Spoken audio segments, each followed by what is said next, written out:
Good morning. It is your favorite supervillain back with another sack of priceless artifacts I have liberated from the dollar bin down by Union Square. Let's see how I did.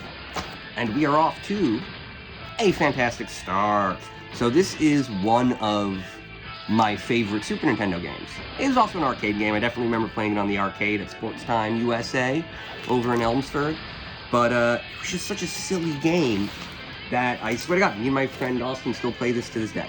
He'll come by, we'll fire up a SNES emulator, and it's just dumb, non-thinking nonsense. It's basically a video game that's, like, the theme of it is sort of a mashup of American Gladiators and, what is it, the Running Man, the Stephen King, Richard Bachman, book turned into the Schwarzenegger movie. You know, like a game show where you're literally fighting for your life, you know? So you're like these gladiators, you got guns, and the board is just a top-down room, but they're just gonna start flooding it with enemies, and you're gonna have to try to kill them to survive, and the prizes are really goofy, standard 90s I mean, look, you can see right here. Boom. You could get a brand new VCR! You know, so it's all blonde ladies, VCRs, you know, the big screen TVs, sports cars, and that's how they reward you in this game. So it was very fun, very silly. Like I said, I still play it to this day on emulators because it's just fun, non-thinking. One of you picks red, one of you picks blue, and then y'all talk shit about who's getting the most kills. It is a blast. And now for the comic. I don't know anything about the comic. I knew a whole lot about this ad. I love this game. This character, I have no idea. I mean, right off the bat, it feels like I'm supposed to say this is DC's version of Captain America, but I feel like this is more like the DC version of US Agent, who was like the bitter, angry Captain America. Let's see, this is 91. Editor-in-Chief Dick Giordano, good guy. I mean, this is Dan Jurgens. I mean, this is it's a character I've never heard of, worked on by a lot of, you know, really good creators. And yeah, and there we go, he's beating up soldiers. So I'm thinking maybe not Captain America. But who knows if there are soldiers? Where is he? Where are you? Nope, he's in DC. No, he's breaking into the Pentagon. Okay, so this guy might not be Captain America-like. He very rarely beat up 30 soldiers while breaking into the Pentagon. That was sort of, oh, this is fun. I mean, now we're on the subject of Captain America and all that nonsense. There was this Falcon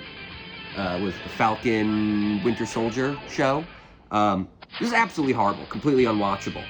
And part of the reason was, what is it, One World, One Nation or something, or One World, One People, was the motto of the terrorist organization that was trying to, like, redo the, like, basically, this is an anti-war One World, One People, or One World, One Nation, whatever it is, it's an anti-war thing. So this idea of Wayne's World using an anti-war thing to promote their goofball fun movie, yeah, it's fine. But the idea of using an anti-war message as the motto of your terrorists in, you know, Falcon Winter Soldier was absolutely insane. And I immediately turned it off and have not watched any Marvel except Werewolf by Night since then. Because Werewolf by Night was actually great. It was unconnected to anything. It didn't have this weird right-wing messaging that all Marvel content seems to have now. It was just a really fun thing. So, yeah, good times. This is a very interesting book. I may actually give this a read. Since it's an issue 1, I'll actually know what's going on. Way to go, Howie. Between the ad on the back and the fact that it's an interesting comic I know nothing about, Howie, you killed it on this one. Killed it. Okay, now what is this? This is definitely more modern. I'm saying this is, no, this is 1995. So, I mean, yeah, a little more modern, but I was going to say this was, I was going to guess this was the 2000s, but I guess I'm wrong. Neil Gaiman's Mr. Hero, The Pneumatic Man. Oh, this is so weird. So this would have been after, you know, all of his Vertigo stuff really blowing up with Sandman, and then once you've done, you know, the big business industry stuff where you don't really own the characters, you don't own much of it, every creator then tries to go out and do their own creator-owned stuff on these smaller publisher. I've never heard of Techno Comics. It's never been in my wheelhouse, and it has this weird subscription increase on it. Very interesting. But this is an odd. You got a robot butler. When was this? This was July 95. So yeah, this is some odd nonsense. Oh, this is fun. I wish I could look this up on the podcast, but I don't know if you see it down here. You can see they're pumping the stock quote, the stock of the publishing company, which is Techno Comics or whatever. What is it? Techno Comics, an imprint of Big Entertainment Inc., NASDAQ, BIGE. I wonder if it's still available. This is very interesting. I have no idea what this is. Unfortunately, I'm not going to jump into an issue 5 of something so weird, but I don't know, if I slowly build in a run around this, I'll definitely give it a read, because that is some odd nonsense. And here we go. We got a very cool, very 90s ad here. This is Hellraiser. This is some Clive Barker nonsense. It's very cool. Very cool nonsense. I read a bunch of the short stories about the Cenobites that, I hate to be that guy, but it's once again, the books are cooler. Part of the problem is that a lot of the horror stuff, especially the Hellraiser, I feel like they made like 9 hours of movies, but the Hellraiser, it was just a short story. It's a really interesting, really short story, but when you take something that's, a 90-minute read and you turn it into, 19 hours of content, you end up losing something. Yeah, I call it narrative decompression. Ghost Rider. When is that? Why do I feel like this has a much newer feel? I mean, this is, I guess this is pure 90s. Look at this. I don't even know who the Ghost Rider is at this point. Very fun. Biodome. Classic dumb movie. Pauly Shore. Generational comedian. Thank you, Mitzi. There we go. Blue Shadows. There's going to be some cop intrigue in this one. Skybox Impact. Sports cards. Boo. Ooh, these are always fun. East Coast Comics. See if I can find something cool. Spider-Man 238, $60. It's not bad. Although, you could have gotten it for $60 about 5 years ago, which I'm pretty sure I did. Let me see, are there any other key issues that they're selling here? What do they got? I can't find any good keys. These guys are mostly selling modern. Well, they're selling X-Men 2099 for $35, and then it just came out, basically. That's fun. Alright, very cool. Alright, on to the next one. Fun nonsense. Yeah, half and half Hulk. Very cool.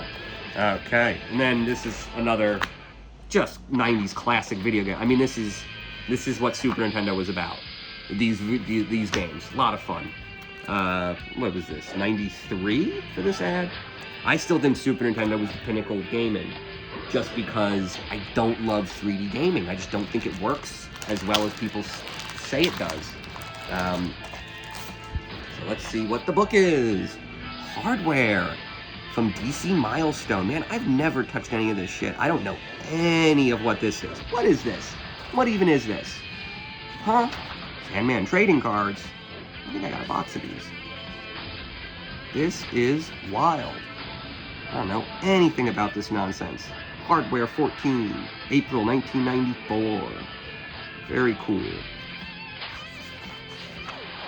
Troubles tend to multiply. I got no idea what this is.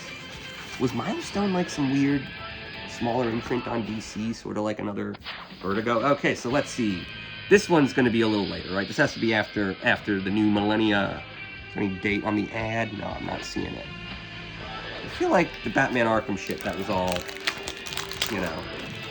late 2000s? Am I wrong? I don't know.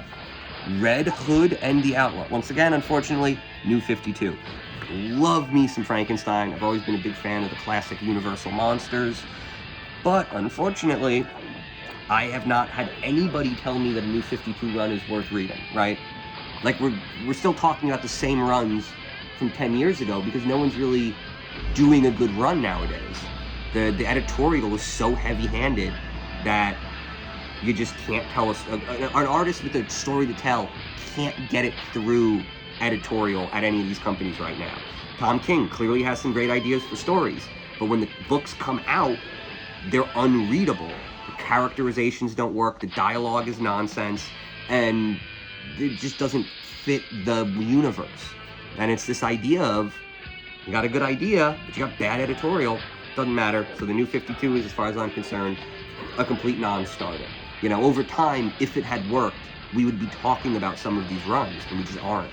It's still, did you read Brubaker, you know, on Catwoman? Did you read Frank Miller on Daredevil? Did you read, like, and we're still talking about this Bendis on X-Men. We're still talking about the same runs, because the next generation of artists are not actually allowed to do good work the way the last generation was. So, New 52, don't care, really don't care. There's nothing in here worth good. It's like the CW-ification of comics. And it's this idea of, like, kids don't buy that much, adults buy more of it. That's the actual truth. So trying to make these 70-year-old stories more palatable to an 11-year-old that doesn't even exist, it's kind of goofy. The New 52 is a horrible idea, and the sooner we get, you know, corporate leadership that understands that the strength of comics is the history, and that talking about continuity like it's a straitjacket just means you're not qualified for the job. Continuity is strength. You know, all that stuff you get to dive into, all these little threads you get to pull from the course of the 70-year history of a character. What do we have to work to, like 90 years? We're damn near at 100 years of Batman and Superman, and that history is an asset, not a liability. And every time you wipe out continuity, you diminish the value of that asset. So we basically need the people in charge of these companies that aren't sociopaths. It really doesn't matter who the artists are, who the writers are. The creatives don't matter because they are filtered by editorial. So if Scott Snyder can write, you know, 50 amazing issues of Batman just to have it all wiped away by some New 52 nonsense, then it doesn't really matter that Scott Snyder is one of the best Batman authors in the history of the character. It doesn't matter. He can have the best stories in the world in his head. If what we get is JLA #1 New 52, where Batman is a terrible person and makes no sense, then, you know, it sucks. Scott Snyder doesn't matter as long as people like Isaac Perlmutter get to control the company via ownership stakes. So, there you go. That's me complaining. Every time I see a New 52, I am going to rant about bad editorial oversight and that kind of nonsense. So, this is it. This is what it's about. Weird 90s nonsense. Love this, love this, love this. This is interesting. Big fan. Yep, there you go. Good night and good flight.